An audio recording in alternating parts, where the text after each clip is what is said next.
Doktor, Ya. sebelum start Aina tanya soalan doktor. Doktor ada Hmm. bagi 3 exercise kan yang kena hantar besok sebelum pukul 12 malam. Doktor hari ni akan go through juga ke? Terangkan macam mana kita akan buat ke? Ataupun macam mana doktor?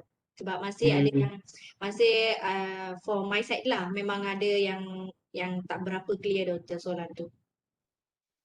So basically, saya ada share video tak itu hari ya?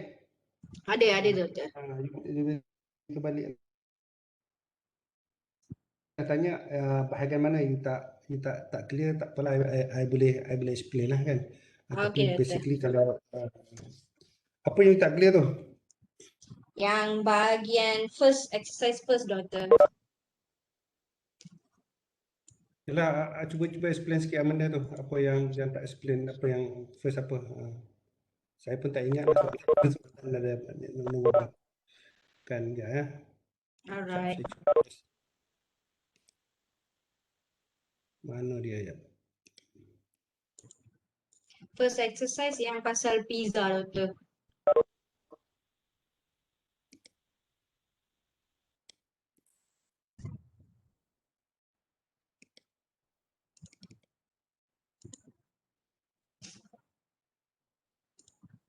Okey, pizza, okey. So yang tu kena buat yang dia macam yang doktor ajar yang hari tu ke? Ataupun kena tulis jawapan saja doktor yang ni? So nombor mana? Satu ke soalan pizza, nombor satu ke nombor dua you refer soalan nombor satu ke soalan nombor dua? Actually semua doktor. Ha? Actually semua doktor. Okey, nombor satu tu what are some of the population that Kram might have been interested in measuring for these studies? Okay, so basically you kena tahu satu dalam dalam ini population. Okay, kalau dikatakan um, apa nama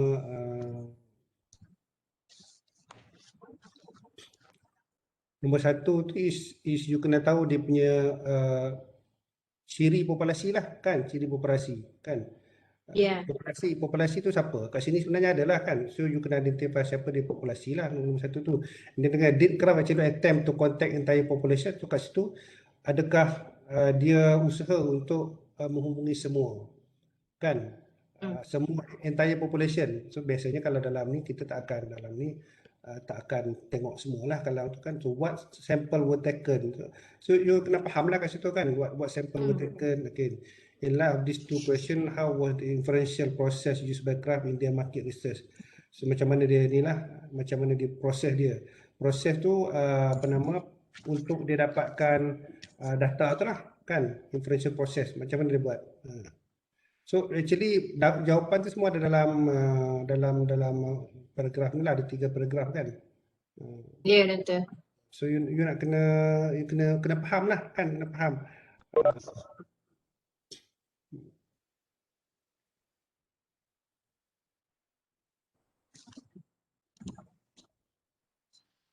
so actually nombor satu ni dia nak tengok you faham tak beza antara deskriptif statistik dengan inferential statistik. Okay, soalan dia awal tu lebih kepada inferential statistik sebab inferential statistik ni adalah bagaimana kita nak buat keputusan berdasarkan sampel yang kita ambil daripada population. So you kena tengok kat situ apa cerita dia kan. Cerita dia berkaitan dengan proses persimpalan. Ya. Craft. Okay, so itulah dia punya tu kan. Yang nombor 2 tu senang je. Nombor 2 tu basically kita dah pernah buat dalam kelas kan. Dia punya unit of measurement tu, category of data kan, sama ada dia apa, dia uh, uh, interval ke, ratio ke, uh, nominal Ya, ke, ordinal. Ya.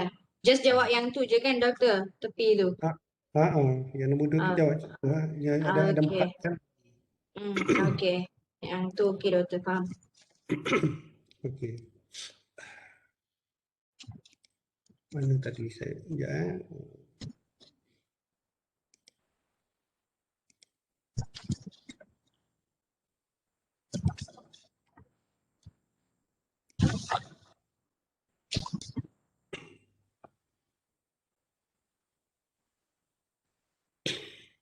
Okey, nampak tak slide ni? Ya, nampak. Okey, good. Sampling and sampling distribution. So yang ini sebahagiannya telah saya sentuh waktu kuliah kita yang pertama.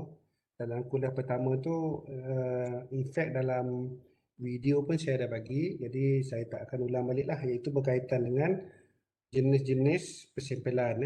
So ada 4 jenis persimpelan yang utama, iaitu apa nama, simple random sampling dan systematic random sampling, kemudian stratified random sampling, dan yang terakhirnya cluster random sampling. So yang itu saya dah terang dalam kelas, and then video pun saya dah bagi, so saya tak akan repeat lah.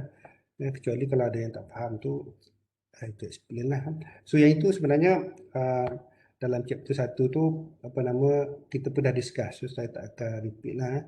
Okey, apa kaitan jenis-jenis persimpelan dengan topik ni lah, sebab sebenarnya jenis persimpelan tu kalau kita buat dengan teliti, nanti result yang kita akan dapat tu hampir-hampir tepat lah, hampir-hampir tepat dengan kalau kita buat perbandingan kawan kita buat, contoh kawan kita buat sensus atau perbancian terhadap keseluruhan populasi, dan kita buat sampel ni bukan semua, sebahagian saja daripada populasi. So kalau kita plan properly, result kita actually dia akan hampir sama dengan result kawan kita yang buat bancian 100%. Okey, jadi isunya sekarang apakah jenis persimpelan yang perlu kita design. So sebab tu kita ada bincang dulu, ada 4 jenis, dia bergantung kepada keadaan yang sesuai. Okey, contohnya kan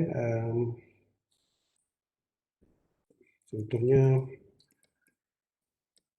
ini Y sample ni kita pun dah cerita kan, sebab untuk inilah less cost dan juga lebih praktikal.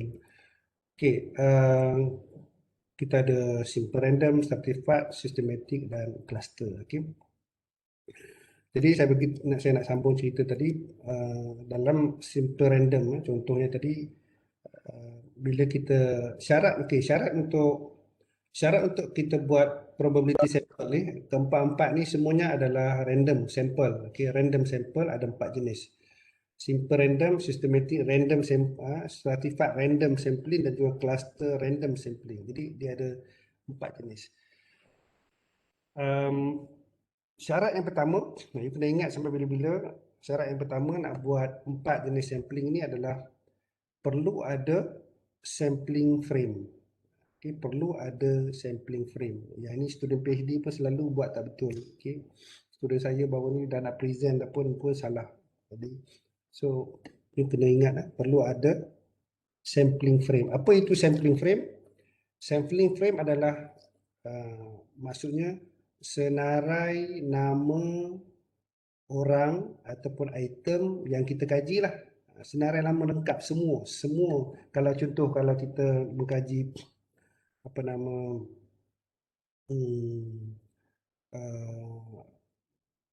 contohlah kita ambil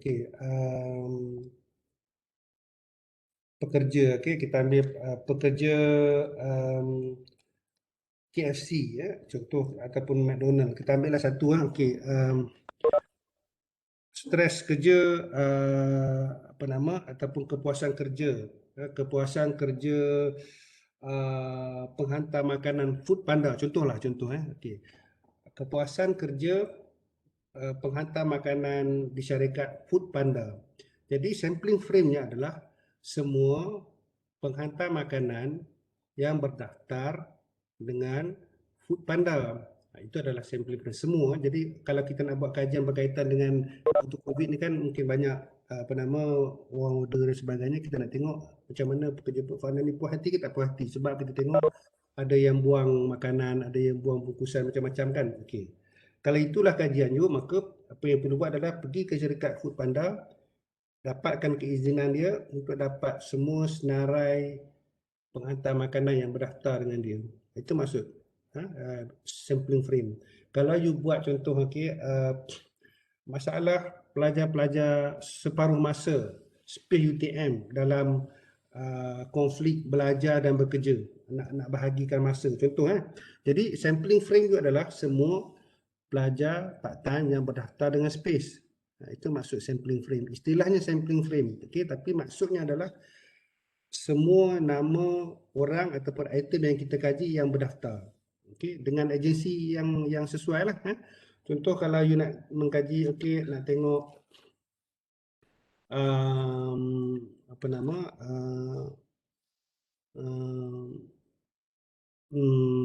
contohlah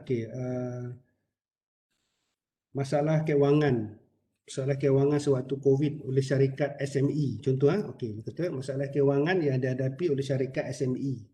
Jadi sampling frame itu adalah semua syarikat di Malaysia yang berdaftar dengan SME Corp. Kan? Jadi itu sampling frame you. Jadi sebelum nak mulakan persampalan jenis ini, syarat nombor 1, you kena ada sampling frame ataupun senarai nama. Dah ada, yang keduanya adalah you kena berikan saya tulis dulu, you kena assign numbers. Setiap nama dalam senarai itu kita berikan nombor. Sebab selepas kita berikan nombor, barulah kita boleh memilih mereka mengikut nombor awak. Random tu maksudnya nombor awak. Barulah kita pilih mereka mengikut nombor awak. Yang saya ajar dalam video tu, gunakan Excel pun boleh ataupun boleh Google untuk dapatkan random numbers. Sebab Excel ataupun yang Google tu dia akan bagi numbers. Jadi sebab itu kita kena bagi nombor dulu kepada semua senarai nama yang telah kita kena pasti.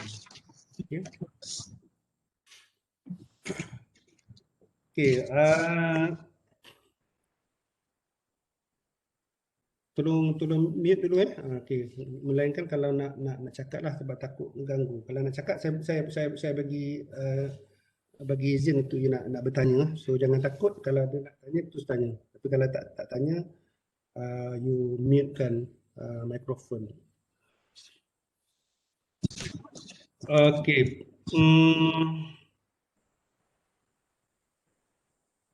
Untuk nak tentukan kita ni nak pakai simple random ke, kita ni nak pakai systematic ke, nak pakai stratified ke, nak pakai cluster ke. Nombor 1, selepas dah ada senarai nama penuh, study. Kena study senarai nama tersebut. Study tu maksud saya kena observe adakah senarai-senarai nama itu bersifat homogeneous. Homogeneous tu maksudnya satu pesen je, sama je. Ataupun adakah dia bersifat heterogeneous. Heterogeneous tu maksudnya dia ada beberapa ciri.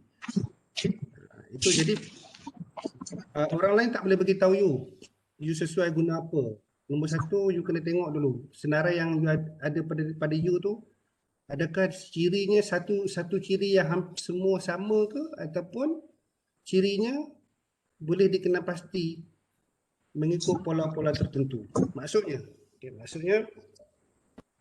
bila you dapat senarai nama SME kan, syarikat SME yang berdaftar, dapat tengok daripada atas sampai bawah, dan you tengok, kat sini ada syarikat berasaskan makanan, yang ini syarikat ni metal, tengok lagi sikit, ni ada syarikat yang plastik. Nampak tak? So bila dah ada senarai nama, itu yang saya masukkan study untuk nak tengok adakah cirinya homogeneous. Homogeneous maksudnya seragam, ataupun heterogeneous. Heterogeneous maksud tak seragam. Yang saya bagi contoh, ada syarikat plastik, ada syarikat makanan, itu tak seragam lah, maksudnya heterogeneous. So kalau begitu sifatnya, you kena decide yang lebih sesuai adalah systematic sampling. Faham? Jadi untuk nak tentukan, you kena observe dulu. Begitu juga kaedah lain lah. Kalau you tengok, kalau macam you by purpose, you nak lihat by location kan, mungkin cluster lebih sesuai lah. Jadi you kena decide. Tapi whatever it is, akhirnya kena tahu juga, kena pilih syarikat secara rawak dengan bantuan nombor awak. Okey. Okey. So yang ni kita dah belajar. Okey, simple random sample ini semua dah ni sistematik ni. So that's why saya tak akan ulang Ini perbandingan yang mana satu nak pakai. Okay. Simple random, simple memang mudah tapi may not be a good representation of the population. Kemungkinan tak bagus sebab mungkin ada beberapa ciri yang sepatutnya beberapa kelompok grup apa nama sampel yang sepatutnya dimasukkan tetapi sebab dia happen by chance kemungkinan dia tak masuk. Itulah keburukannya simple random. Contohnya gini kan, kalau dalam kelas kita kan, biasalah kalau kat Malaysia ni mana-mana kelas, kalau kita tengok ikut kaum, yang ramai sikit Melayu, yang kedua ramai Cina, yang paling sedikit India. Itu adalah common pattern dalam kelas kat Malaysia lah. Okey, saya nak huraikan apa maksud yang pertama tadi tu. Untuk simple random sample may not be a good representation of the population. Apa maksud dia? Jadi saya bagikan contoh. Apa nama tu? Okey.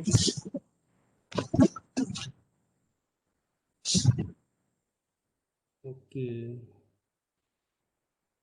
Yang ni. Contohnya, okey, macam saya bagi tadi, kalau dalam kelas kita, okey, ramai Melayu, ramai Cina dan sedikit India. Okey, kalau kita gunakan simple random sample, kemungkinan bila kita ambil nombor untuk buat persimpulan, bila kita cabut nombor macam cabutan bertuah tu, kemungkinan calon daripada kelompok India mungkin tak terpilih. Kerana apa? Mereka sedikit. Bila kita ambil saya nombor tu, you boleh bayangkan konsep nombor bertuah kan? You ambil cabutan nombor bertuah, ambil nombor daripada dalam kotak kan? Sebab dalam kotak tu misalnya nama India mungkin 2-3. Jadi setiap kali kita ambil nombor daripada dalam kotak, cabutan bertuah, asyik ambil nombor Melayu je. Nombor Melayu, nama Cina. Tapi nama pelajar India susah nak naik. Susah nak dapat. Sebab apa? Mereka sedikit. Jadi chances tu agak kurang. Kemungkinan cabutan bertuah tu langsung pelajar India tak dapat. Jadi itulah keburukannya. Itu maksud ayat nombor 2. May not be a good representation of the population underlying karakteristik, terutamanya kalaulah sampel untuk satu-satu kelompok tu sedikit. Okey, jadi sebab itu kalau daripada awal kita dapat kenal pasti yang apa nama sampel kita ada beberapa ciri yang ketara, kita agihkan ikut kelompok-kelompok tertentu, maka setiap wakil daripada kelompok akan dipilih. Macam tadi kan, bila kita dah nampak pattern, kita agihkan grup pelajar Melayu, grup pelajar Cina, grup pelajar India. Dan kita ambil wakil pelajar Cina, wakil pelajar Melayu dan wakil pelajar India. So tak akan ada yang terkecuali ataupun yang terlepas bila kita ambil sampel. Okay? Sebab itu yang tengok yang nombor 2 ni, stratified ensures representation of individual across the entire population. Jadi biasanya kalaulah kita dapat lihat pattern kelompok yang jelas dalam populasi kita, lebih baiklah kita buat stratified untuk kita pastikan kita dapat mengambil semua wakil-wakil representation kan, wakil-wakil daripada kelompok-kelompok tertentu. Tak ada orang yang terlepas pandang. Okay. And then yang ketiga tu cluster sample more cost effective. Kenapa more cost effective? Sebab kita go by region dan untuk kita tak perlu pergi semua. Untuk satu region mungkin kita akan ambil beberapa kelompok, satu atau dua. Jadi tak perlu travel banyak tempat. Okay. Contohlah yang saya bagi dulu pun kalau you masih ingat, contohlah kalau lah contoh Johor Bahru dan Kuantan tu lebih kurang sama kos hidup dari segi nilai harga barang misalnya kan. So untuk nak tahu tekanan golongan B40 dalam berbelanja. Okey, so you boleh kalau contohnya okey tekanan golongan B40 dalam perbelanjaan harian. Okey, kajian, contohnya kajian di satu bandar besar. Okey, bila you tengok bandar yang lebih kurang sama dengan JB mungkin KL. JB dan KL lebih kurang, contohlah. Okey. So in fact sebenarnya JB lebih mahal tapi lebih kurang lah dengan KL. Tapi and then you ada bajet tak cukup. Masa pendek. Nak pergi KL collect data tak boleh.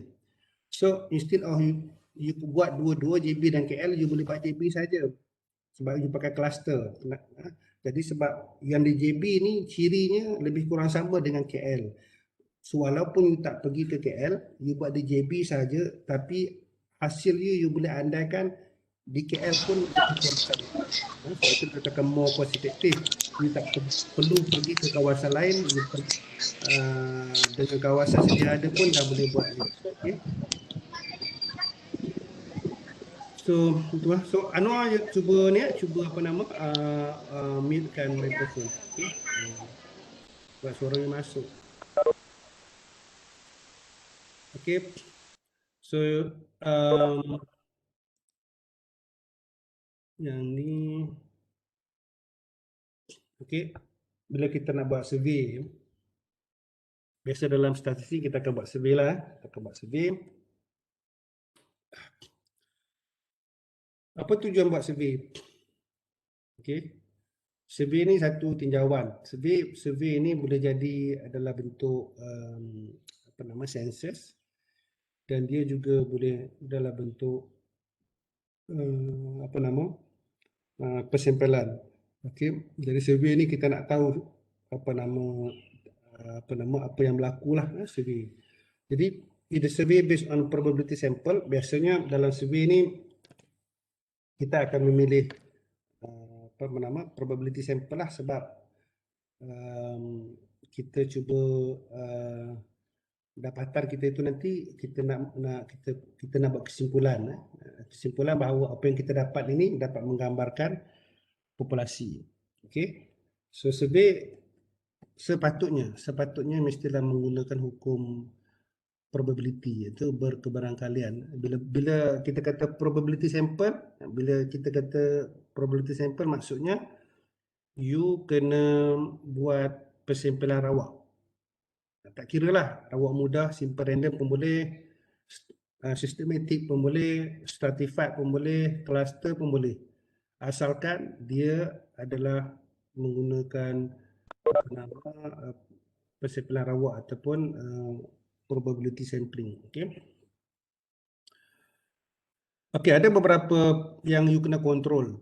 Coverage error, jadi coverage error tu maksudnya ada tak berlaku error dari segi senarai nama.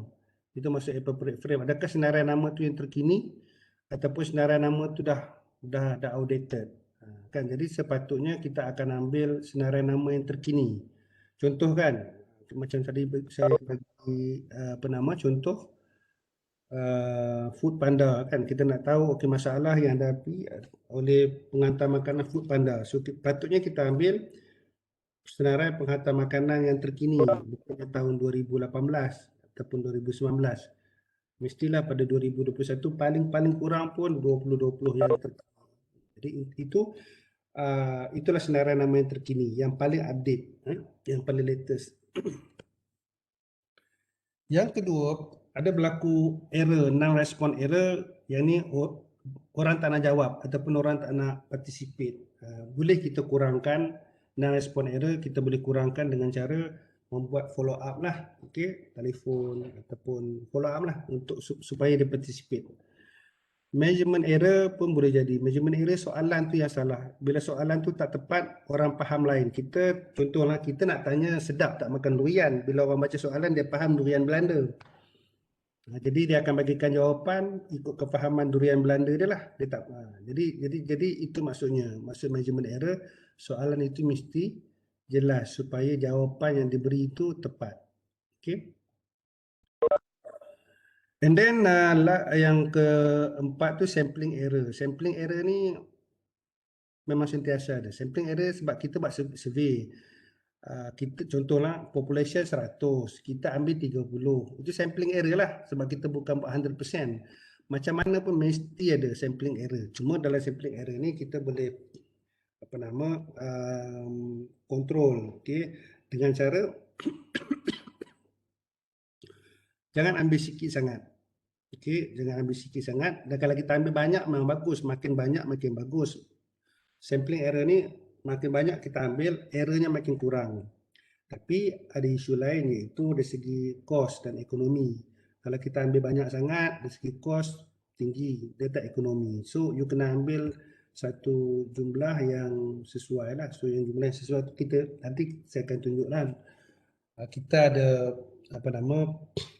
beberapa panduan lah untuk mengambilkan bilangan sampel yang sesuai. Okay? Kalau biasanya yang orang pakai biasa adalah kohon teknik ataupun kita panggil apa? Craigie and Morgan, okey, itu adalah beberapa teknik yang kita gunakan untuk menentukan berapa ramai nak ambil sampling. Jadi Craigie and Morgan contohnya dia telah pun keluarkan formula supaya kita dapat meminimalkan error.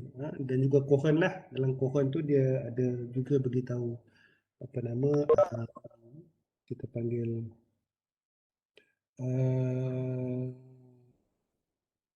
Allah, aku lupa istilah dia.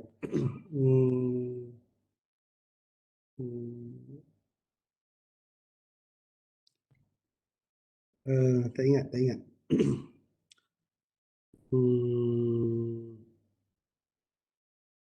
Size, effect size. Okey, ingat dah. Effect size. Kalau macam Cohen, dia ada beritahu maklumat tambahan effect size. Effect size itu merujuk kepada kalau kita ambil sampel yang besar, efek size-nya kecil. Kalau kita ambil sampel yang kecil, efek size-nya lebih besar. Jadi apakah size sampel yang efek size-nya sudah ada?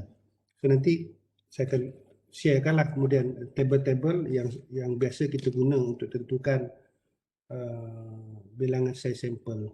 Okay. So in summary untuk sampling error ni, dia punya rule of thumb adalah makin banyak sampel makin kurang error. So kita jangan ambil sikit sangat. Okay. So kalau nak selamat, gunalah kaedah Craigie Morgan tu, kerana dia telah berikan bilangan yang sesuai untuk error 5% ke, untuk error 10% ke, untuk error 1%. Okay. So dalam social science ni biasa kita allow error 10%, 5% itu adalah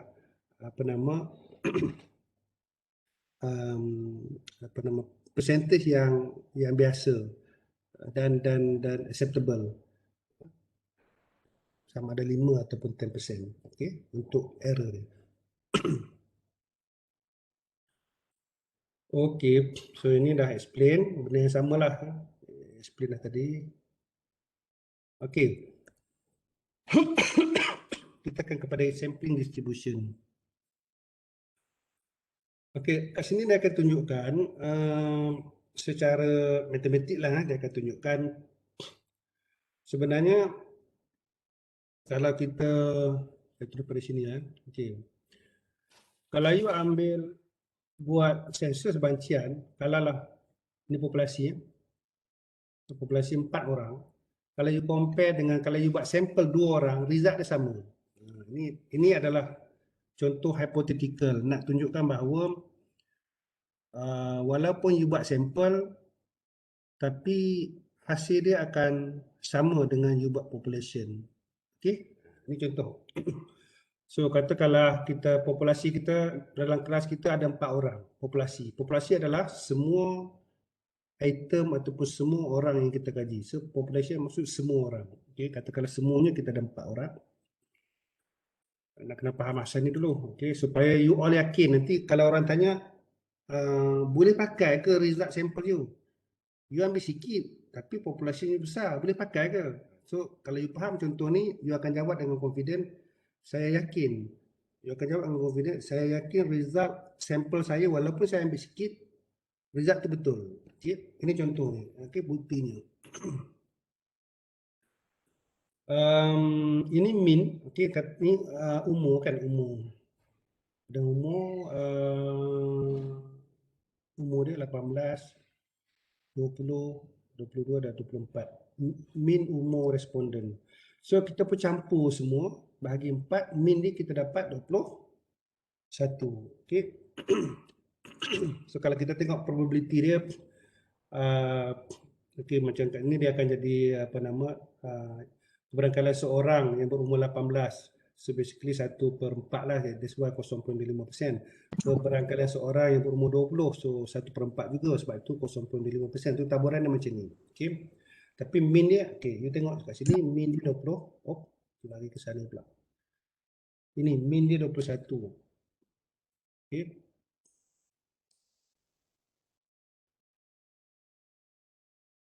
Min dia 21. Okay, now. Sekarang, ini kita ambil 4 orang. Kita ambil 4 orang. Sekarang nak tunjukkan apa jadi kalau kita ambil 2 orang. Okey. Jadi dalam sampel, bila kita kata kita ambil 2 orang, it can be anybody, yang penting 2 orang. Okey, dia boleh jadi apa nama, sebab kita ambil, kena ingatlah proses sampel ni sama dengan proses you buat cabutan bertuah. Okey, you bayangkan kat sini you ada kotak.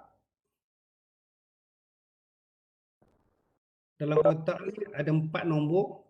Ada yang nombor 18, ada nombor 20, ada nombor 22, ada nombor 24.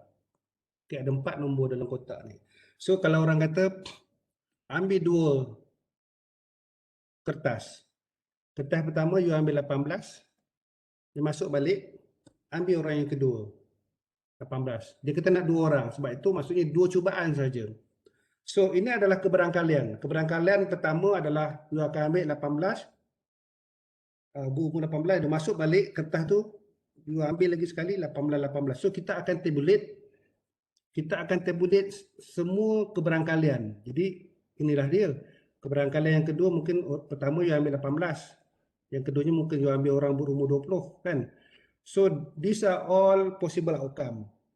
Okay. So untuk populasi bersaing 4 orang, dan kalau you nak ambil sampel 2 orang, jadi ini adalah keberangkalian keputusannya. Umur 18 atau umur 18 dengan 20 atau 18 dengan 22 sampai habis. So kita ada 16 possible sample. Sampling with replacement. Okay, and then lepas tu kita dapatkan average. Macam ni kan. Sebenarnya yang ini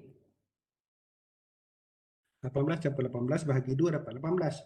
18 campur yang ini bahagi 2 dapat 19. Okey, macam ni pun sama, 24 campur 22 bahagi 2 dapat 23. So this is the average sample mean. Okey. And then proses pertama, lepas tu okey. Lepas tu daripada sini kita akan dapat taburan. Macam kat sini kan, keberangkalian berumur 18. So basically ni 18, keberangkaliannya 1/16. Ini 1/16. Inilah keberangkalian dia. 19 ada berapa orang? 2 orang. 1, 2. So 19 kat sini adalah 2/16. Inilah dia punya nilai probability dia. Okey. So akhirnya dia akan membentuk taburan normal lah. Yang paling ramai umur 21. Berapa ramai? 4/16. 4 daripada 16 orang kan. So bila kita buat sampel, okey, dalam contoh ini kita akan dapat menghasilkan bentuk taburan normal dengan okey, dengan min sama juga, min 21.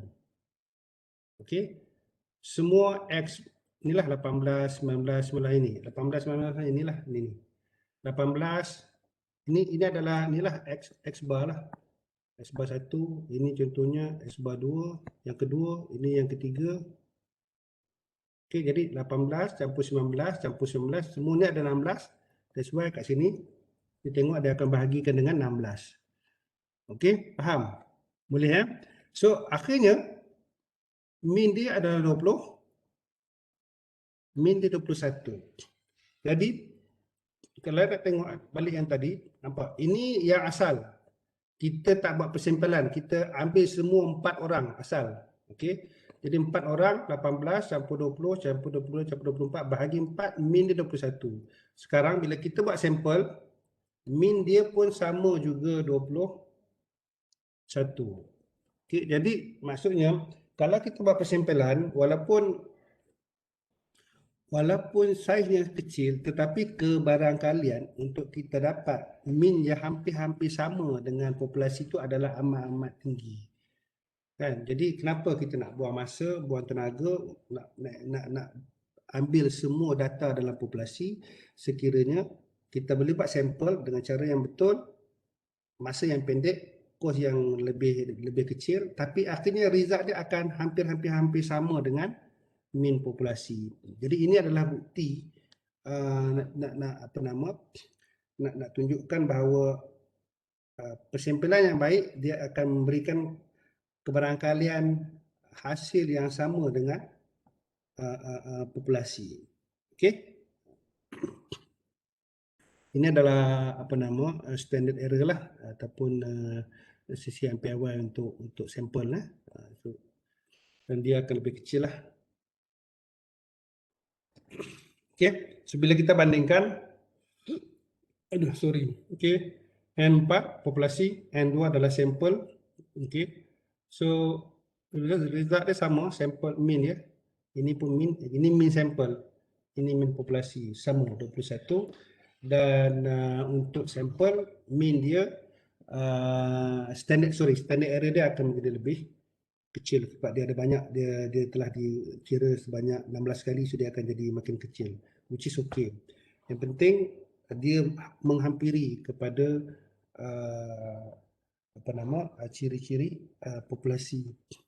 Okey, itu asas dia lah, asas dia. Jadi selepas ni kalau you macam ragu-ragu betul ke tak betul ni sampel ni boleh pakai untuk menganggarkan populasi, sebenarnya boleh pakai, dia tak jauh beza. Okey, jadi berbaloi lah kan, berbaloi lah, you tak perlu pergi sampai 2 tempat misalnya kan.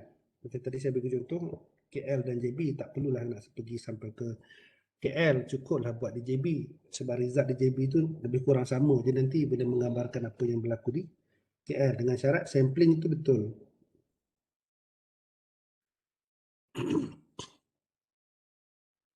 Okay, ni the conclusion dia. Different sample of the same size, okay, from the same population will yield different sample mean. Jadi ini maksudnya kalau macam tadi kan kita ambil populasi kita 4. Contoh ni mungkin saya Ahmad Yusof, saya buat sampel 2. Orang lain pula misalnya okey Khalid kawan saya, dia ambil N sama dengan 3. Okay. So ini maksud dia kalau kita different sample from the same size, from the same population, okay, sorry, itu salah sekejap.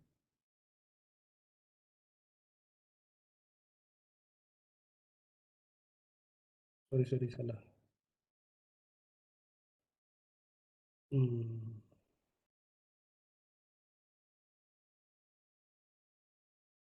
Okay. Yang ni maksud dia yang ni dia cerita benda yang sama. Inilah different sample. Ini different sample lah. Ada hasilnya 18, ada hasilnya 19, ada hasilnya 20, ada 21. So different sample ini kita ada 16 sampel, so dia akan memberikan hasil yang berlainan. Tetapi bila kita taburkan ikut taburan persempelan, dia akan memberikan hasil min yang samalah. Okay. Secara keseluruhannya dia akan sama. Tapi untuk individual sampel dia akan berbezalah. Okay. Ini a measure of variability in the mean from sample to sample given by standard error of the mean. Jadi ini adalah kita panggil standard error of the mean. Bagi setiap cerapan yang kita ambil, dia akan memberikan nilai variability yang berbeza lah. Ini cuma kita panggil apa? Sebab dia nilainya berbeza-beza, jadi dia akan memberikan hasil yang berbeza. Tapi namanya you kena tahu adalah standard error of the mean, iaitu menggambarkan variability mean dari contoh ini nak faham lah. Okay, ini mean kenapa tak ni? Okay. Ini mean untuk A contoh Ini min untuk B. Min untuk A maybe lah, let's say dia nak faham yang 21. Min untuk ni mungkin 22. So yang ni ada, ni dinamakan ada variasi, perbezaan, variation ataupun variability. So bila dia tak sama.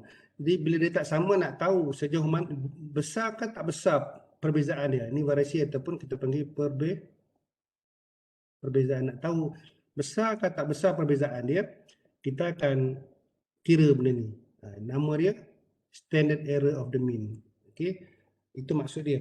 Kita nak tengok sama ada mean tu konsisten ke dari sampel ke sampel ataupun mean tu berbeza dari sampel ke sampel.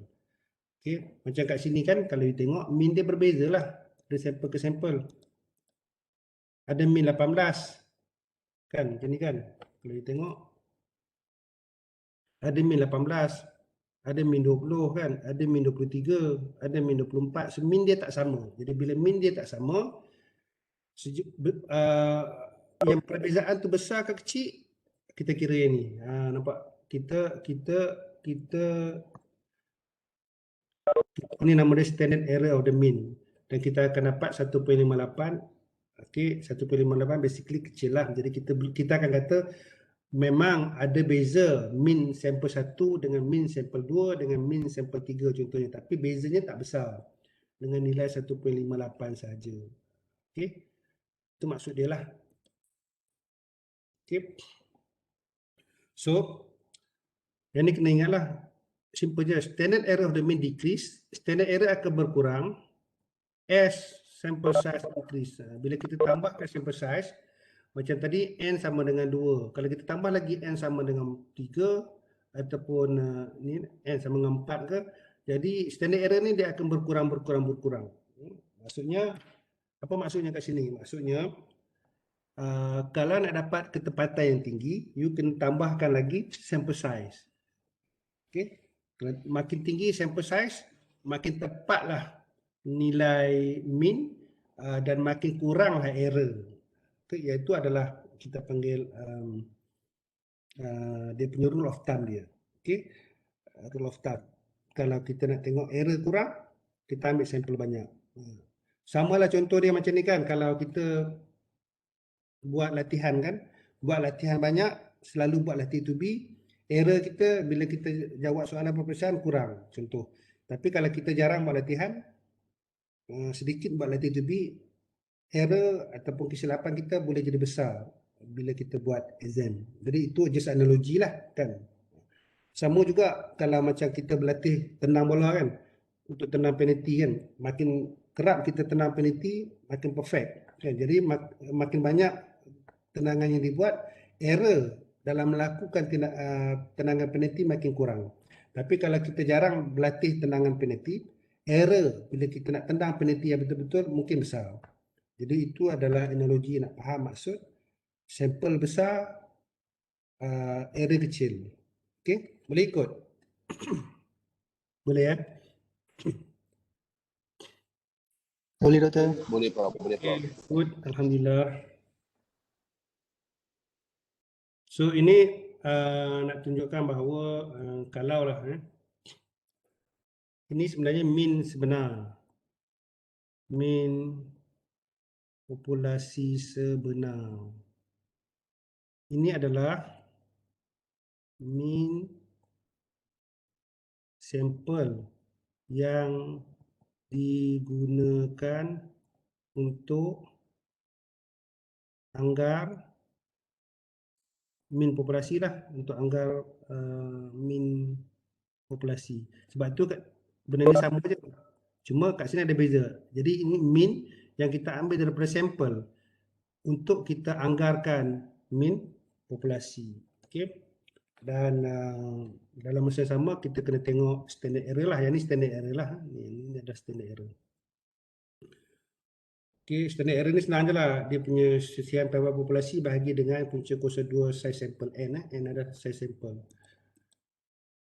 Okey, ini Z value. Okey, Z value ni kita cari sebab kita nak tahu kebarangkalian lah.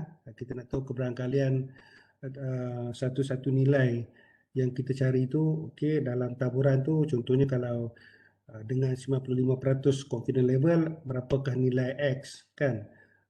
Dan jadi untuk nak tahu nilai X pada satu tahap keyakinan, kita kena tahu nilai Z. Okey. Jadi macam tadi saya beritahu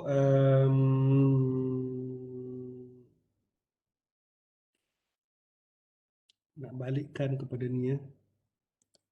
Dia mesti ada ada kaitan dengan ni mana entah sekejap eh.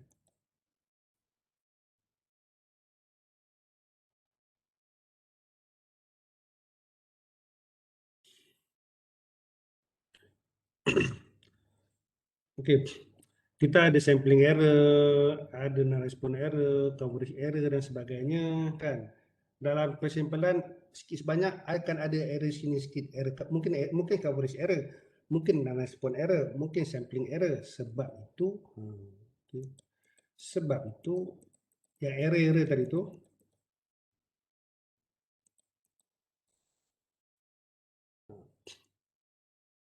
sebab itu bila kita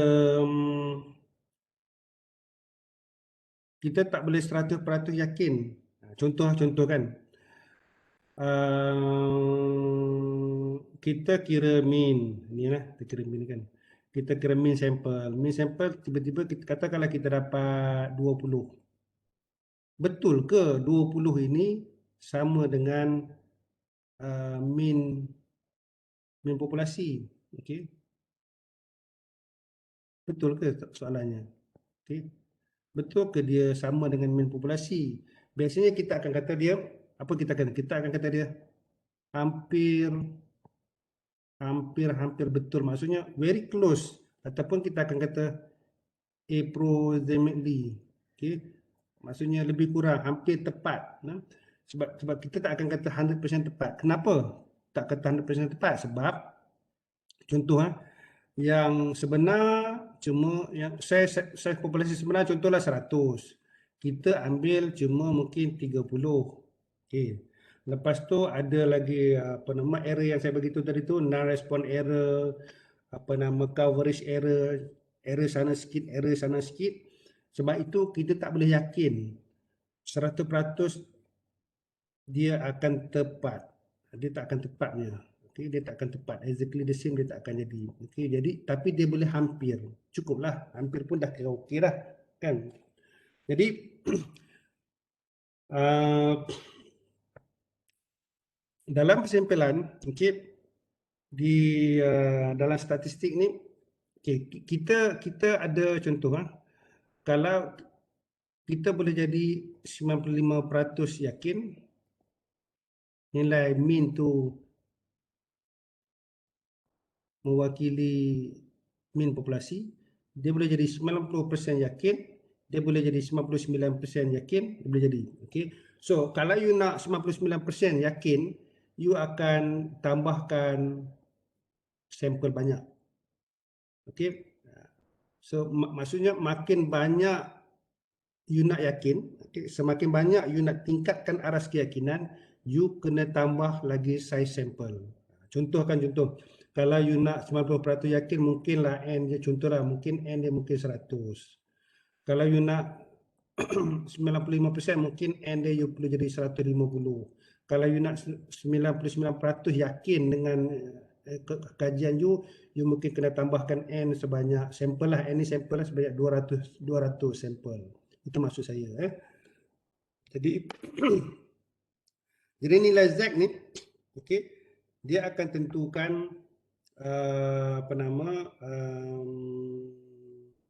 kita panggil nilai keberangkalian lah. Nilai keberangkalian yang kita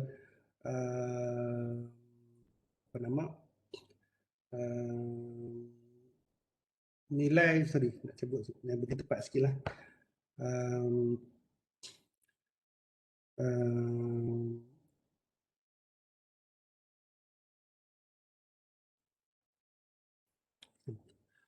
Okey, apa bahasa yang paling tepat nak cakap supaya tak kira.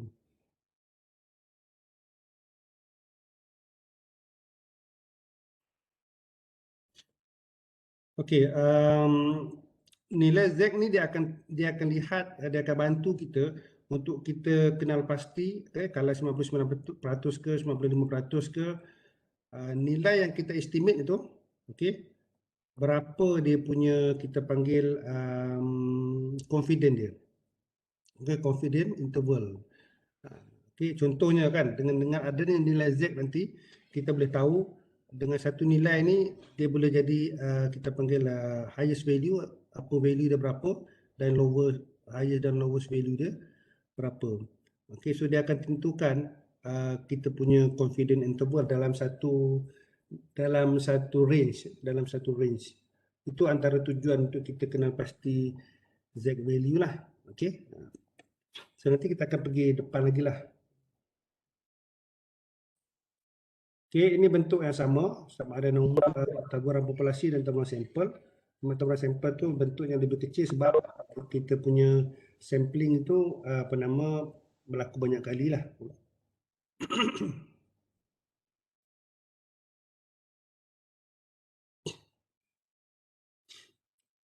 So ini nak tunjukkan bila yang merah ni, bila kita besarkan saiz sampel, standard error berkurang. Jadi bila standard error berkurang, dia akan lebih lebih kincup ataupun lebih mengecil lah. Kalau saiz besar, ni saiz besar, kalau saiz kecil, yang ni saiz kecil, so basically sisihan ataupun standard error dia besar. Bila standard error besar, dia lebih landai lah. Okay. Dia punya echo dia lah. Maksudnya variability kan lebih. Ini maksudnya dia punya variance dia besar. Okey, ini variance dia besar. Apabila sampel kecil, dia akan lebih landai, dan kalau sampel besar dia akan lebih curam. Kat sini dia akan lebih curam. Okey, kenapa curam? Sebab standard error dia kecil. Okey, jadi basically macam saya beritahu tadi, standard error akan kecil bila saiz sampel makin besar. So by graph macam inilah, kalau ikut gambar rajah orang lukis macam inilah, fahamkanlah. So that nanti bila you tengok gambar rajah, you boleh faham apa maksud dia.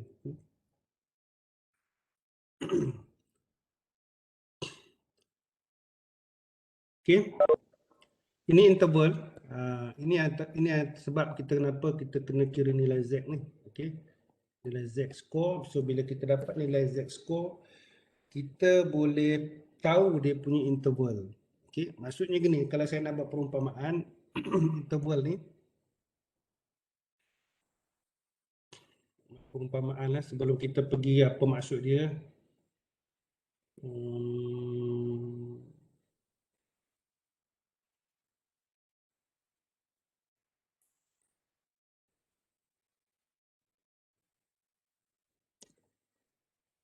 Okey.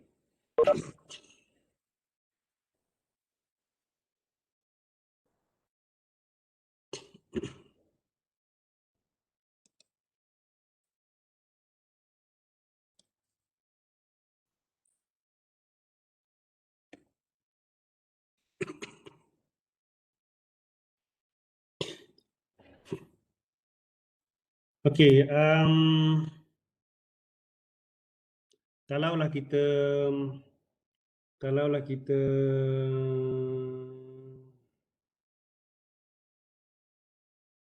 okey, nak cakap apa, memercun, bukan. Kalau kita okey,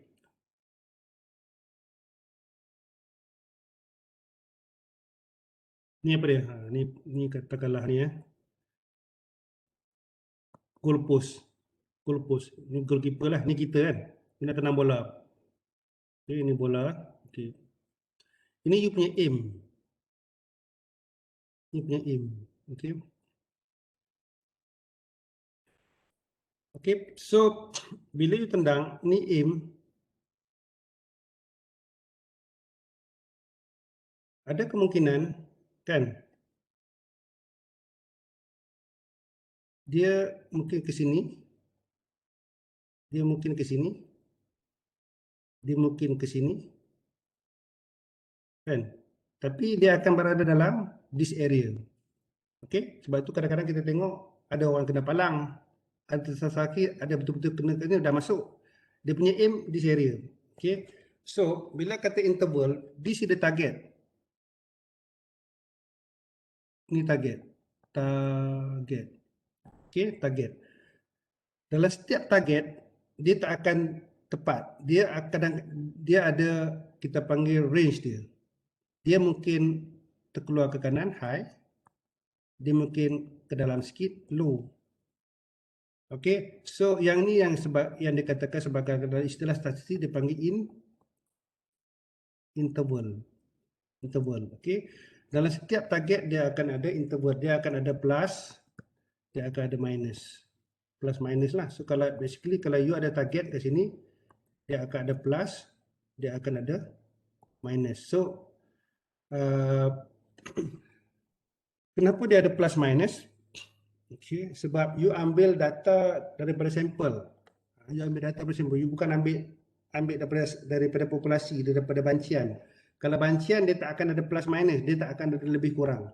Kalau bancian dia memang tepat ngam-ngam. Okay, tapi sebab kita ambil sampel, macam tadi saya beritahu populasi ada 100, kita cuma ambil 30 saja. Jadi sebab kita ambil 30, dia tak akan tepat. Dia mesti ada plus minus, lebih kurang. Okay, so itu yang dikatakan sebagai interval. Okay, now.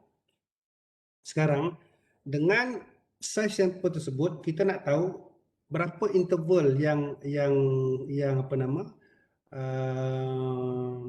yang ada dalam dataset kita untuk sampel tersebut. Kan?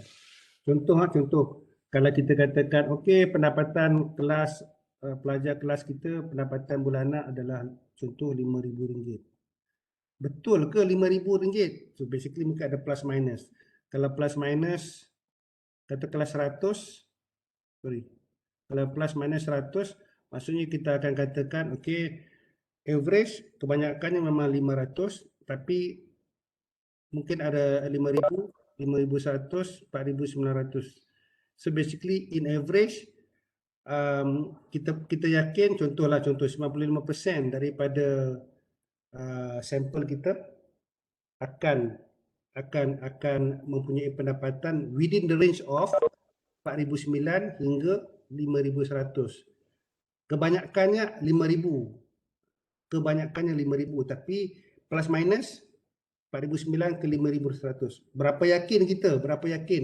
Kita yakin 95% of the sample akan ada pendapatan between these two value. Majority akan ke sini. Kan macam tadi lah kan. Bila you tendang penalty, most of the time you akan pergi ke target, you akan masuk, tapi kadang-kadang tersasar sikit. Kadang-kadang termasuk ke dalam. Itu plus minus dia. Okay. So this is how dalam setiap estimate dia akan ada plus minus dia. Jadi nak tahu plus minus dia besar ke kecil plus minus dia, kita kena kira Z-score. Okay. Jadi Z-score ni lah yang akan tengok dia punya interval. Okay, interval ataupun interval of the mean lah, ataupun kita panggil mean interval lah. Boleh faham tak? Okay, kita tengok contoh. Kalau dah faham yang konsep tadi tu, apa nama main bola, tendang bola tu, kita tengok. Okay. So dia bagi contoh kat sini. Tu kat atas kata apa? Find a symmetrically distributed interval around mean that will include 95% of the sample. Okay. So kita nak cari mean. Kita cuba nak agak mean populasi, dan bila kita dapat tu kita yakin bahawa 90% mean populasi akan berada di dalam range tersebut. Okay, so itu maksudnya find a symmetrically distributed interval around mean that will include 95% of the sample mean when mu is 368, standard deviation 15 and n 25.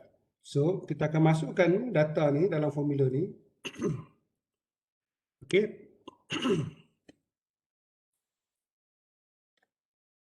Yang ni dia tersilap . Kat sini ni.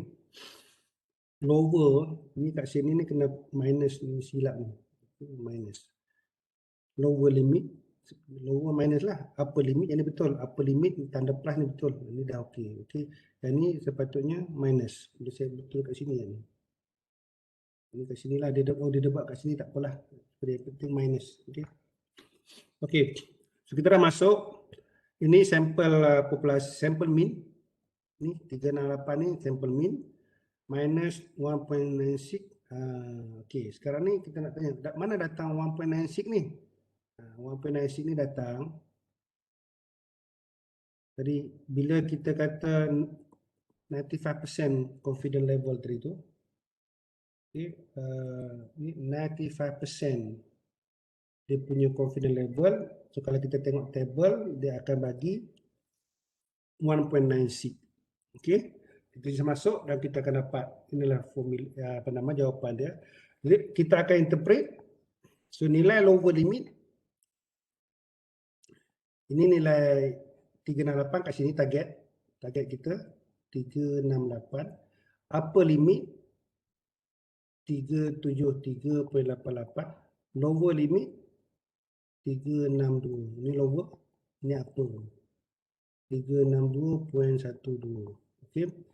Jadi kita akan interpret 95% of all sample mean. 95% of all sample mean of the sample size 25 are between 362.12 and 373.88. Okay. Jadi bila kita dapat ni, kita yakin bahawa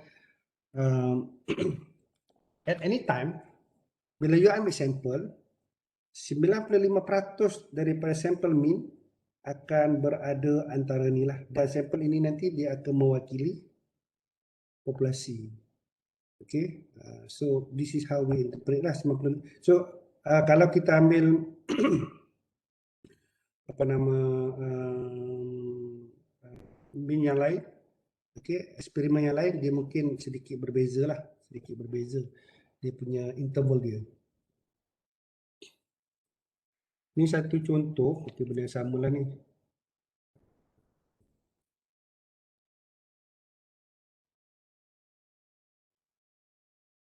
Okey, dalam sampling kita ada satu teori nama dia central limit theorem. Okey, dalam sampling.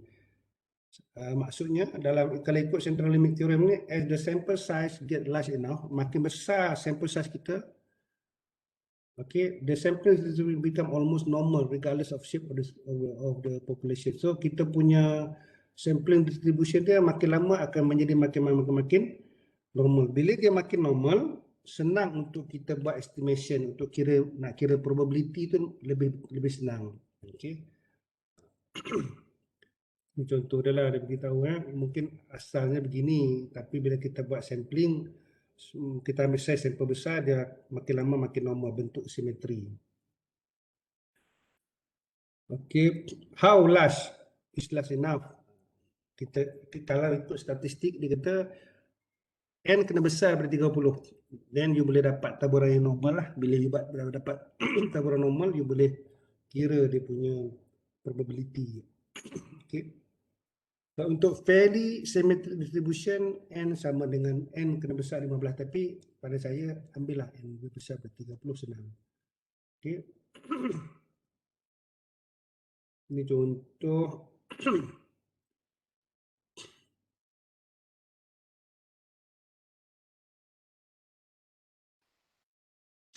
Okay. Kita ambil apa nama sampel, okay, daripada populasi, katakanlah populasi kita tahu 8 dan standard deviation 0.3, kita ambil sampel 36. Berapakah keberangkalan sampel mean akan berada antara 7.8 dengan 8.2? Ini soalan dia lah kan. So kita kira lah dia punya standard deviation dia kan. Ini kita dah belajar tu sikit, tak apalah saya ulang balik ni kan. So isunya adalah kita nak tahu keberangkalan mean kita akan berada 7.8 hingga 8.2. Okey. Jadi daripada sini kita boleh faham. Okey. Katakanlah mean min populasi 8. Okay. Kita nak ambil sampel. Apakah keberangkalian sampel yang kita akan ambil? Nilainya adalah antara 8.2 dengan 7.8. So, berapa keberangkalian dia? Berapa probability sini, berapa probability sini. Okay, itu maksud dia lah. Daripada sini, kita convert saja ke dalam bentuk gambar rajah supaya lebih jelas lah. Okay. So, ini je soalan dia. Kita nak tahu berapa keberangkalian kita akan dapat min daripada 7.8 hingga 8.2. Okay, so ini nilai, kita kira je lah ni. Yang pertama sebelah kiri yang ni. Ini adalah yang sebelah kiri yang apa nama? Di sinilah. Di sini adalah area sini. Okay. So X tolak min X ni 78/78 tolak min 8 bahagi dengan standard error 3 bahagi 0.036 kan. Ini dah bagi. Yang ini pula celi untuk kawasan sini sebelah kanan. Sebab besar daripada 8 lah. Okay. So 8.2 tolak 8 ni. 8.2 tolak 8. Kita bandingkan ni lah. So kita akan dapat nilai Z. Okay. So ini actually kita nak kira nilai Z. So kita akan dapat nilai Z sini 0.4 negatif. Nilai Z sini pun 0.4. Tapi positif lah sebab dia sebelah kanan. Sebelah kanan ni dia punya ni adalah Z kat sini Z kosong. Kat di tengah. So kalau sebelah kanan positif 0.8, sebelah kiri negatif negatif 0.4. So daripada situ kita boleh dapat nilai keberangkalian. Bila kita dapat nilai Z dan kita dapat nilai keberangkalian adalah kan nilai keberangkalian tengok tabel. Dan ini biasanya terus boleh tengok tabel. Okay. Boleh ingat lagi macam mana nak tengok tabel? Kan nak saya tunjuk lagi sekali. Ingat tak nak tengok tabel macam mana? Ingat. Tunjukkan lagi. Kan? So, bila dah tengok tabel, kita tahulah keberangkalian sebelah sini 10.1554, sebelah kiri pun 0.1154. Kita campur dua ni, kita dapatlah 0.318. Ini adalah campur dua-dua. Okey. Jadi, kalau campur ni ya, 0.318. Okey. So, jadi itu antara tujuan kita kena tahu nilai Z untuk kita nak tahu keberangkalian satu-satu nilai di dalam persimpulan tu. Macam kat sini nilai apakah nilai mean sampel antara 7.8 sehingga 8.2. So kita tahu keberangkaliannya adalah 31%. Nak tahu berapa keberangkalian tu, kita kena kira dulu nilai Z. Jadi kalau kita nak ringkaskan, nilai Z ini kita cari sebab kita nak dapat keberangkalian sesuatu nilai min itu berada di dalam taburan sampel kita. Kan? Contohnya kita kata okey, kalau gaji kita lah contoh kan, okey, berapa keberangkalian ataupun berapa peratus ataupun berapa keberangkalian gaji kita kurang daripada 2,000. Kan? So sebelum nak jawab tu kita kena kira nilai Z dulu. Dah dapat nilai Z, tengok tabel. Bila tengok tabel baru kita tahu oh rupa-rupanya 20%. Jadi itu adalah step. Kita nak tahu keberangkalian ataupun peratus satu-satu nilai itu berada di dalam taburan kita. Macam kat sini nilai min lah biasanya kan. Macam sekarang ni kan, okay, kalau orang tengok berapakah keberangkalian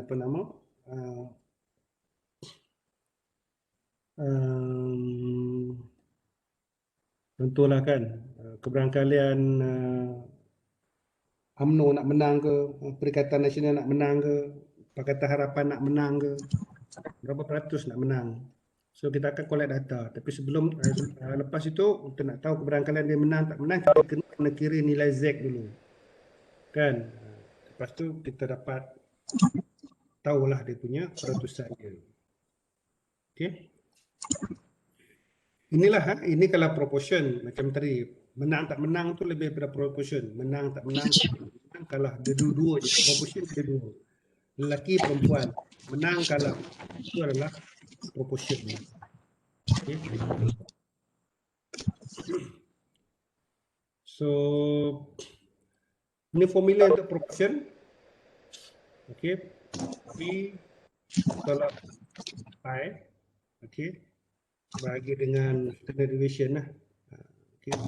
Ini sebenarnya contoh kalau nak tahu berapa apa nama chances, contoh chances.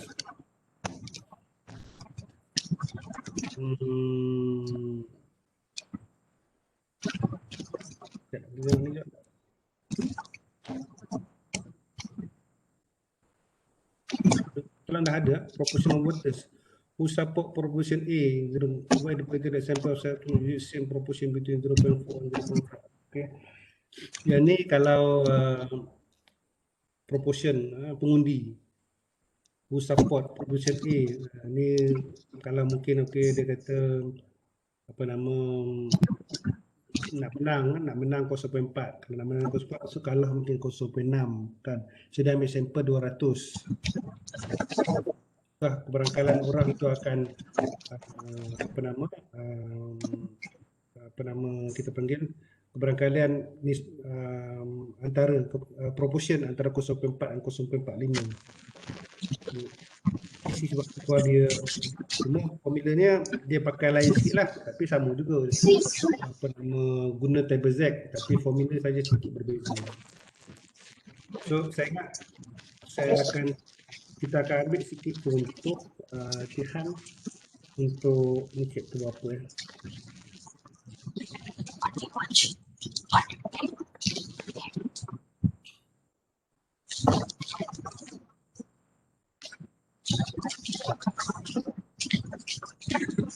sampling distribution kan. Okay. Kita cuba tengok, saya tutup dulu yang ni. Okay.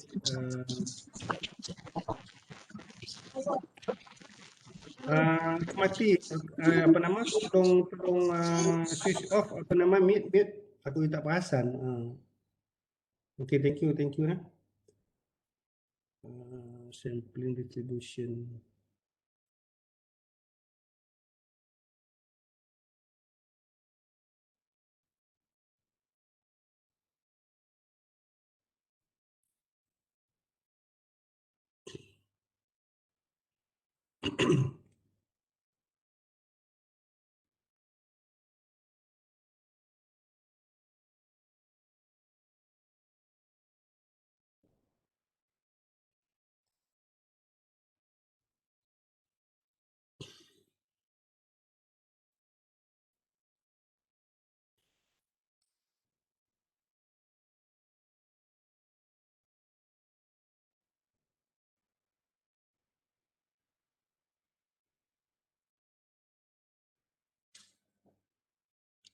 Okey, yang ni dia tunjukkan yang kalau kita tengok dalam buku ni, size sampel N2 macam ni, bila 10 macam ni kan, bila 20 dan bila 30. So dia makin peak. N30 kan dia makin peak, nampak?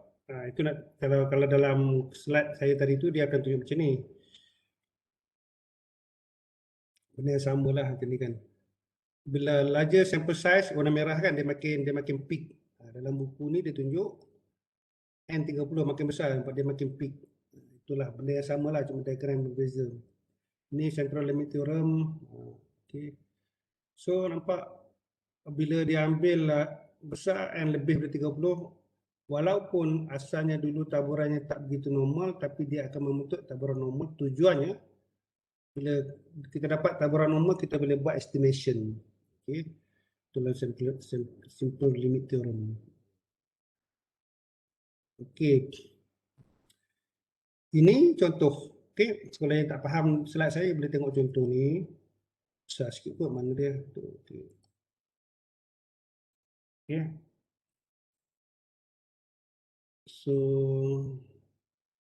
contoh ni senang je, ditunjuk step by step kan. Okay, kita tengok contoh ni sebelum kita pergi satu latihan. Macam mana nak faham contoh ni? 71. Suppose that during any hour in a large department store, the average number of shopper is 448, okay, with a standard deviation of 31 shoppers. Okay, so average number of shoppers, orang yang datang beli, shoppers, average in any hour is 448, standard deviation 21 shoppers. What is the probability that a random sample of 49 different shopping hours will give simple mean between 441 and 446 shoppers? Okay. Seberapakah kebarangkalian, okay, kalau kita ambil sampel 49%, 49% pula, 49 sampel, okay, kalau kita ambil sampel 49, berapakah kebarangkalian apa nama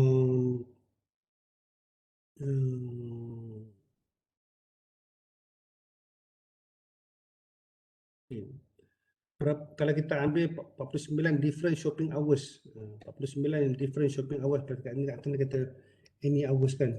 Okay, mana dia pen ni?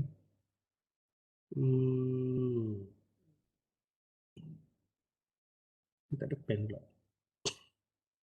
Okay. So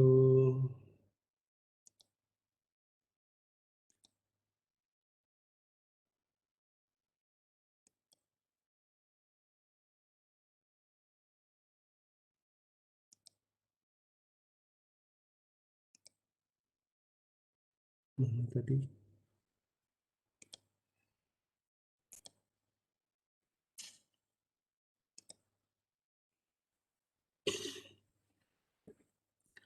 Okay. Apa makna pen ni? Okay, kalau kita ambil random sample, okay, at different hours lah, 49 different shopping hours. Okay, maksudnya kita ambil sampel 49 kali lah, senang cerita. Maksudnya 49 kali kita ambil sampel. Okay. Berapakah min pelanggan yang akan datang adalah antara min pelanggan yang akan datang adalah antara 441 hingga 446 shoppers. Okay. So kita tahu kat sini, mula-mula senang cerita, kita lukis dulu bentuk normal distribution. Min yang kat sini, okay, oops. Dia jadi macam-macam ni. Okay. Okay, min kita min populasi letak dulu 448 kan, 448, and then kita letak dia punya sampel min X, X1 dengan X2 lah, 441 sebelah kiri sekali sebab dia kecil, 446 pun sebelah kiri tapi atas sedikit lah daripada 441. Okay. Dan daripada situ kita akan kira dia punya nilai Z. Okay. So Z ni formula dia lah kan, Z min sampel tolak dengan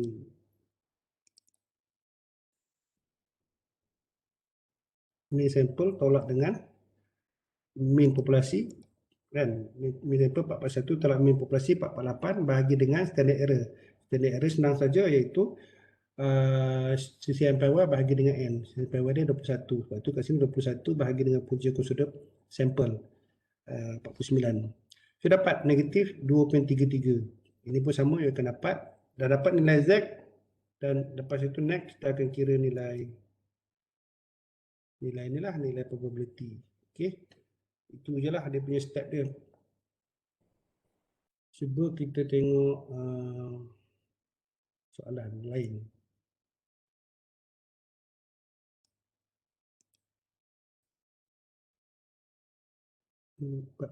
Takut telajak. Mana tadi? 7 kan? 7.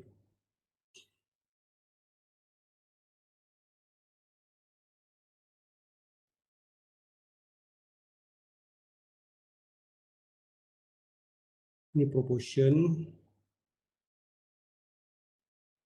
Kita ambil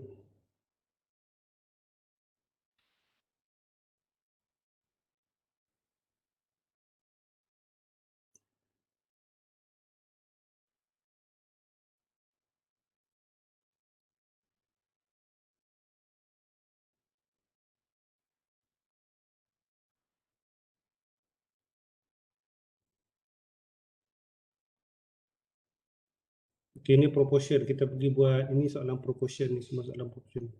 Kita buat soalan semua proportion. Kita buat soalan mean dulu. Okay, ini proportion.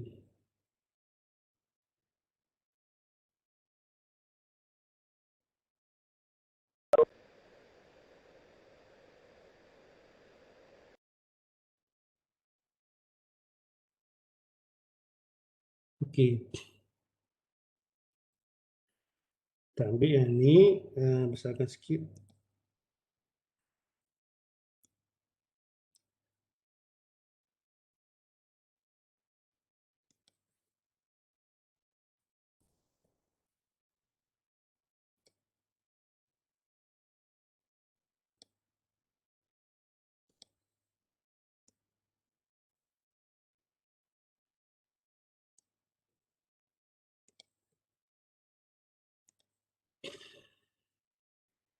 Okay, kita ambil soalan ni, letaklah mana-mana.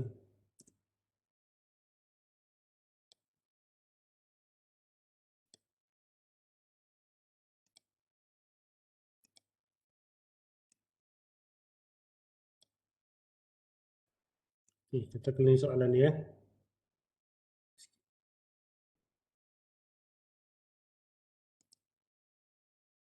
Kena nak kecil ni.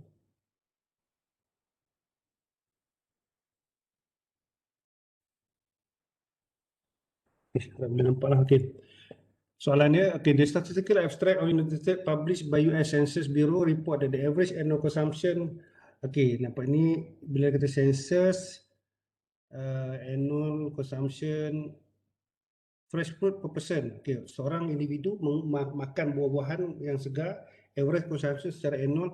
Ini adalah nilai mean, populasi. Sebab dia census maksudnya populasi lah. Mean populasi adalah 99.9. The standard deviation of fresh fruit consumption is about, yang ini adalah fresh fruit consumption daripada, so ini yang kedua, CCMPY 30 pound. Okay. Suppose a researcher took a sample random. Okay, N dia berapa? 38. And had them keep record of the fresh fruit key day 8 for 1 year. Okay, A, soalan A. Ini data yang kita ada, tengok soalan A. What is the probability that the sample average would be less than 90 pound?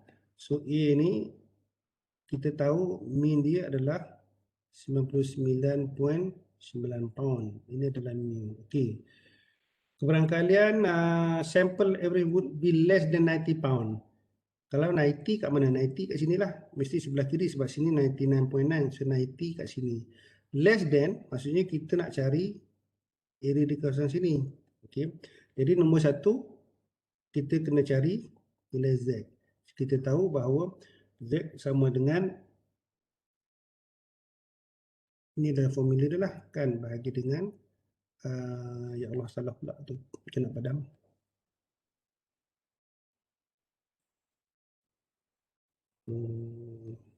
Padam. Okay, kita salah sikit. Okay.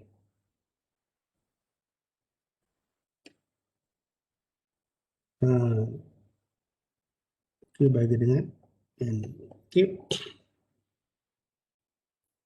So, dalam contoh ni, kita ambil kat sini 90 tolak 99.9 bahagi dengan yang ini CMPY 30 bagi punca kuasa 2 N dia 38. So kita dapatlah nilai Z dia berapa. Okay. Sama dengan berapa? Cuba kira tengok.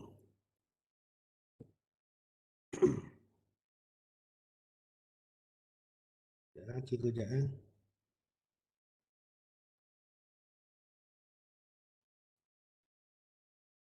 Tak ada kalkulator ni, pakai 90 tolak 99.9.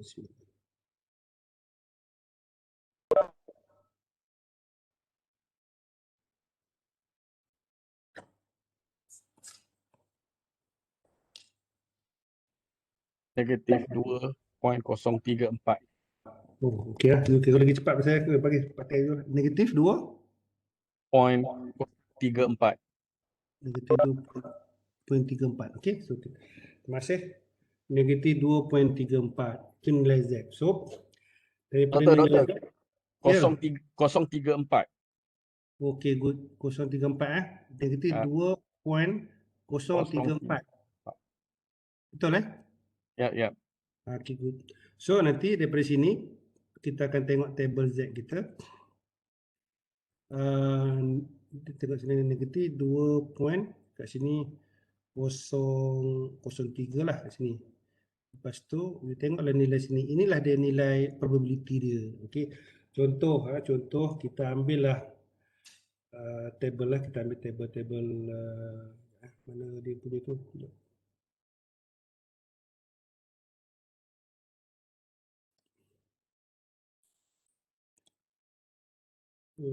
Table Z.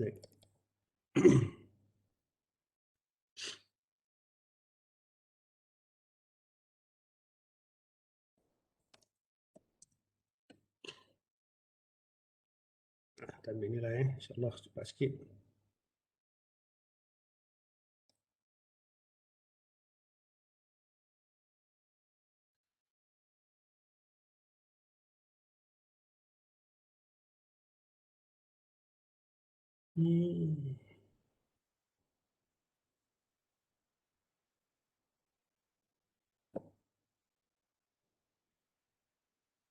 Okay.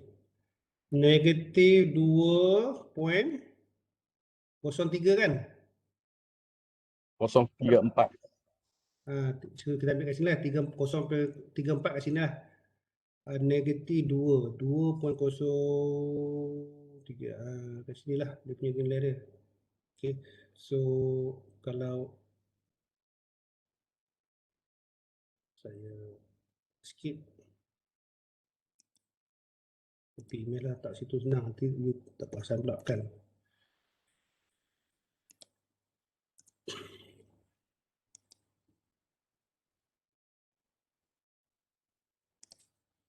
Okay.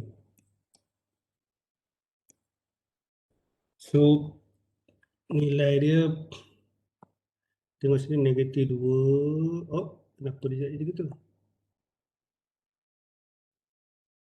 Okay, boleh pula. Allahu Akbar. Okay. Memang kalau nak tunjuk tu, okay. Negatif 2.03.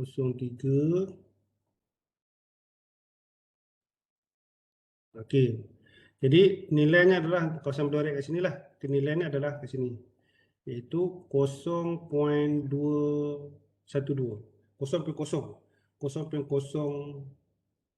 0.0212. Okey. 0.0212. So kat sini adalah 0.0212 atau itu kalau kita tukar kepada ini keberangkalian lah, ini keberangkalian, ataupun kalau kita tukar pada persentase dia akan jadi berapa persen? 2.12%. 2.12%. Okey, jadi jawapan untuk A, kalau dia tanya berapakah keberangkalian sample average will be less than 90 pound, keberangkaliannya adalah 0.0212. Okey. So untuk B dan C pun samalah. Kalau B dan C tu dia kata will be between 98. So untuk B nanti you akan buat ni 99.9, 98 sebelah sini, 98 and then 105. So you akan tengok kawasan sini keberangkalian. Sama juga you akan tengok Z dulu, lepas tu dapatkan nilai keberangkalian. Proses yang samalah. Okey. So itu contoh. Nanti mungkin untuk latihan saya akan bagi soalan ni, you boleh buat B, C dan D. Okey. Sama je lah. Once you dah boleh buat A, maksudnya you boleh buat B, C. Cuma soalan dia beza sikit. Okey. Okey, ada apa nak tanya?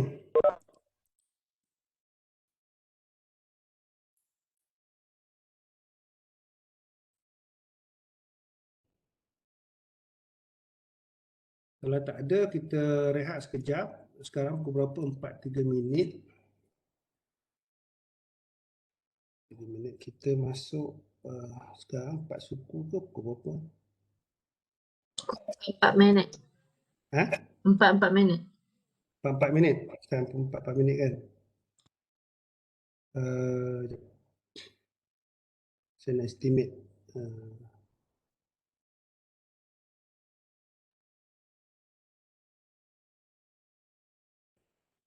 Okey, kita berhenti sekarang. Nanti kita sambung balik Zul Asar part 19. 20. Okey, sempatlah kita berehat sekejap. Part 35 kita sambung. Dapatlah setengah jam rehat boleh? Okey, Doktor. Okey, so kita rehat. Tajuk ni dah habis. Nanti kita akan pergi tajuk nombor 2. Pukul 4.35 kita sambung balik. Okey. So terima kasih. Okey, Doktor. Uh, Doktor nak tanya yang pasal exercise yang doktor bagi tu, nak submit boleh macam tanya. mana? Saya saya share ni dulu.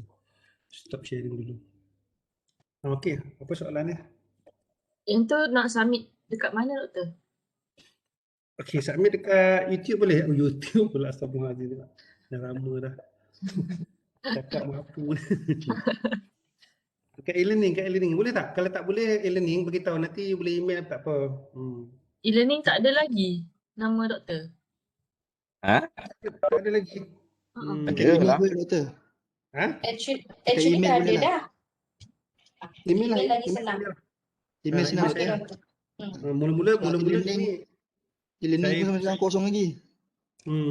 email saya tahu kan, senang je, Ahmad J. ahmadj@utm.my. Alright. Okey Doktor. Okey. Terima kasih Doktor. Sama. Doktor nak tanya. Okey. Kalau dekat e-learning tu dia tulis last hantar malam ni kan? Tak apa, nanti saya je lepas ni. Okey. Macam ramai yang tak siap gitu kan. Tak siap bagi Doktor. Besok lah last date. Tapi kalau dekat e-learning tu lah malam ni. Tentulah. Dia esok tapi 12 pagi. Saya set balik lah. Maksudnya gini lah. You all kan ada masa hari cuti je kan. Jadi kalau ikut logik tu sebelum Isnin lah. Betul tak? Bukan sebelum Ahad kan. Sebab Ahad je masih kan. Jadi sebelum Isnin lah. Saya kena edit sikit lah. Time hantar tu. Bukan malam ni pukul 12. Patutnya esok malam pukul 12 kan. Ya. Betul tu doktor. Tarikh kena tukar tu rasa. Doktor, Masih saya tukar. nak tanya yang pasal box and whiskers tu lah, Doktor. Okey, apa dia? Macam mana? Sebab saya cuba buat guna Excel chart tapi dia tak jadi. Dia keluar tak bentuk kotak tu? Dia keluar tapi satu bar je.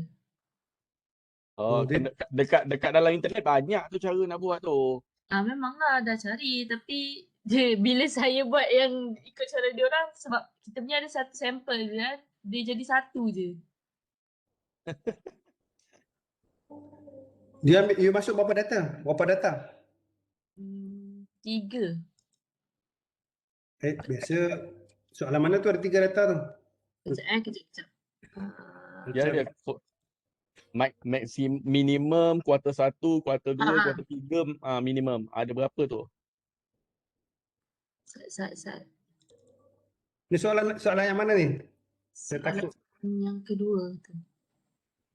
Kedua. Okay. Sekejap.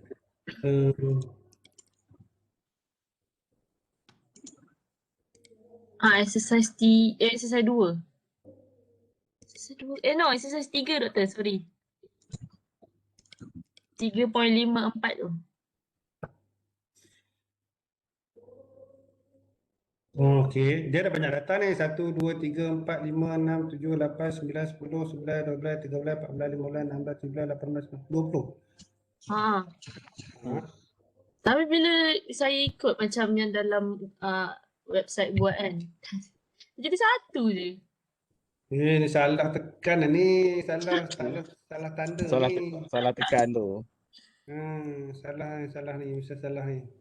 I don't know, macam mana doktor? Mesti tak tengok video. Tengok video saya tak? Tengok tapi saya dah cuba tak jadi juga. Kalau dia jadi end up dia jadi plot je, dia tak jadi box and whiskers.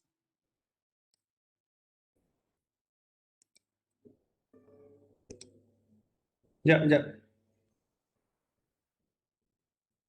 Mana dia? Kucing saya pun dah bunyi dah. Sekejap. Nampak? Dia nak saya bagi makan ni.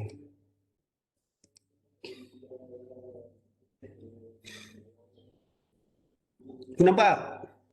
Nampak.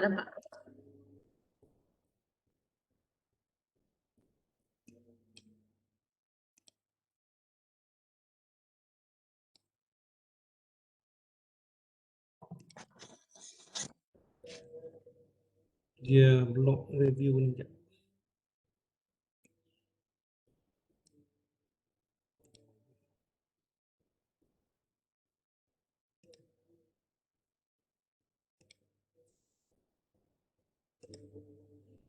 Ni data dia kan? Okey. Masuklah lebih kurang kan?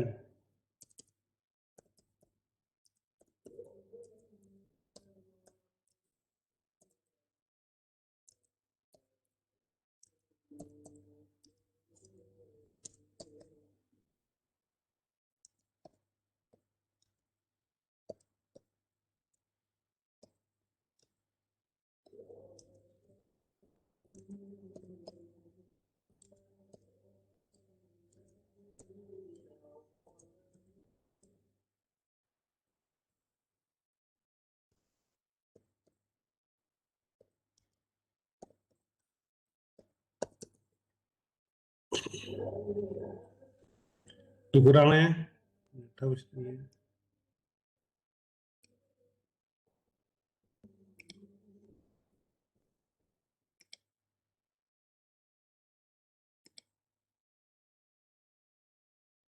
Dapat banyak pun. Apa masuk dalam sini?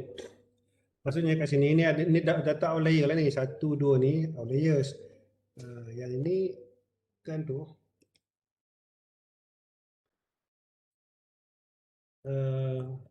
Ni kan akan sebagai maximum value. Ini minimum value. Ini Q1 ni, ini Q1. Ini Q2. Ini Q3. Nampak tak? Ini outliers ni, ini outliers. Oh, okey. Betul lah ni macam mana saya buat. Okey. Habis kita ada satu kotak aja lah. Itulah sebab saya ingat kan yang ada macam ada 3 tick kan di dalam diagram ada banyak-banyak kotak. Saya macam betul ke saya buat ni? Betul lah, ni lah apa nama kan, cuma grafik dia tu macam dia tak papasan kan, ada line kan. Itulah. Satu macam tu je. Dia memang macam tu pun. Okey. Okey doktor. Betul. Thank you doktor. Okay, right. So, tu je, lain? Doktor, Hmm. doktor boleh tekan dekat bahagian data tak? Yang tadi Excel. Saya dah tutup, tak apalah, tekan apa. Data pun tak simpan. Tak apalah. Apa data kenapa? Saya punya Excel macam tak ada yang data analysis doktor. So you kena pergi sini, you pergi file. You pergi file, you pergi option ni, option. Lepas tu you pergi add in. Ni. You klik kat sini ni, yang analysis toolpack ni. Ni, manage add in ni kat sini. Add in, Excel add in ni. Lepas tu you okay, baru keluar. Patut tak keluar nanti. Okey, patutlah. Boleh? Betul. Ni you klik kat sini. Patutlah mencari.